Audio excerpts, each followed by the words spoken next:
गृहस्थ आश्रम में स्त्री पुरुष के लिए नियम। याज्ञवल्क्य जी कहते हैं, मदिरा पान करने वाली, दीर्घ रोगिणी, द्वेष रखने वाली, वंध्या, अर्थ का नाश करने वाली, अप्रिय वादनी, कन्या को ही उत्पन्न करने वाली एवं पति का अहित ही करने वाली, भार्या का परित्याग कर दूसरा विवाह किया जा सकता है। प्रथम विवाहिता स्त्री का भी दान, मान, सत्कार आदि के द्वारा भरण करना चाहिए, अन्यथा उस स्त्री के पति को महापाप होता है। इसके अतिरिक्त यह भी ध्यान देने योग्य है कि जिस घर में पति पत्नी के मध्य किसी भी प्रकार का विरोध नहीं होता, उस घर में धर्म, अर्थ और काम इस त्रिवर्ग की अभिवृद्धि होती है।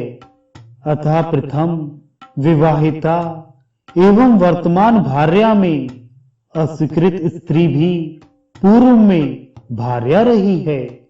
इस दृष्टि से उससे विरोध नहीं ही करना चाहिए, उसे पूर्ण प्रसन्न रखना चाहिए।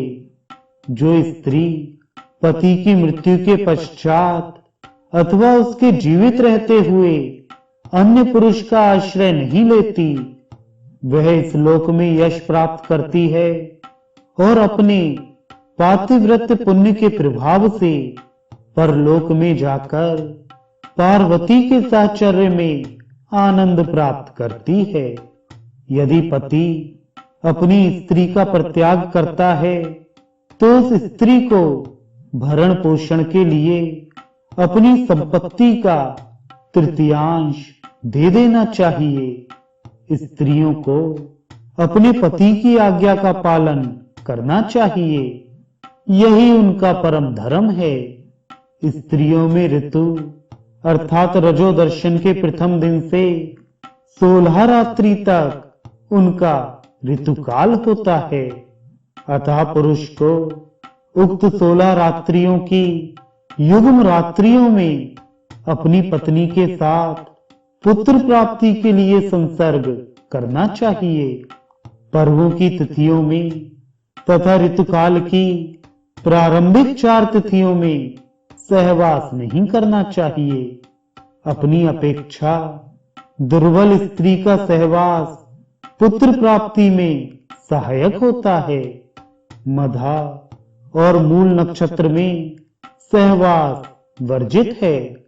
इन नियमों का पालन करके ही अपनी स्त्री से सुंदर, सबल, उत्तम लक्षणों वाले निरोग पुत्र को उत्पन्न किया जा सकता है।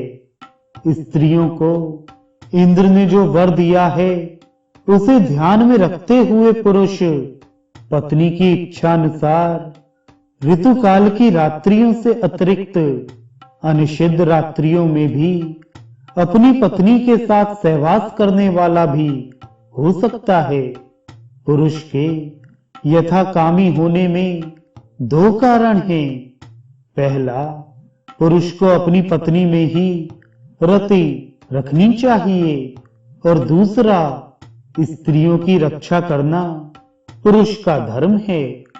पति, भ्राता, पिता, पितृव्य, सास, ससुर, देवर तथा अन्य बंधु बांधवों को स्त्रियों का आभूषण, वस्त्र एवं भोजनादि के द्वारा पर्याप्त आदर करना चाहिए। स्त्री को घर की सामग्री संयमित रूप में रखनी चाहिए, कार्य कुशल होना चाहिए, प्रसन्न रहना चाहिए, मितव्ययी होना चाहिए तथा सर्वदा अपने सास ससुर के चरणों का वंदन करना चाहिए। जो स्त्री प्रेषित पति का है, अर्थात जिसका पति परदेश चला गया है, उसके लिए किसी प्रकार की क्रीड़ा, शरीर की सजावट, सामाजिक उत्सवों का दर्शन, हास पर हास तथा दूसरे के घर में गमन करना वर्जित है। बाल्यावस्था में पिता, यौवन काल में पति, वृद्धावस्था में पुत्र, पुत्र के अभाव में अन्य संबंधियों को नारी की रक्षा करनी चाहिए। दिन हो अथवा रात्रि हो, कभी भी स्त्री अपने पति के बिना एकांत में निवास ना करे।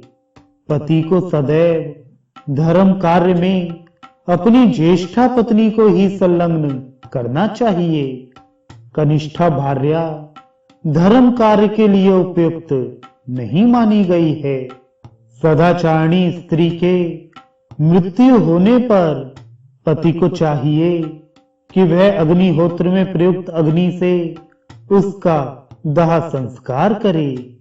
तदनंतर अविलंब अन्य स्त्री के साथ पाणी ग्रहण करके पुनः अग्नि का संचयन करे। पति हितैषणी पत्नी इस लोक में यश अर्जित करके अंत में स्वर्ग लोक को प्राप्त करती है।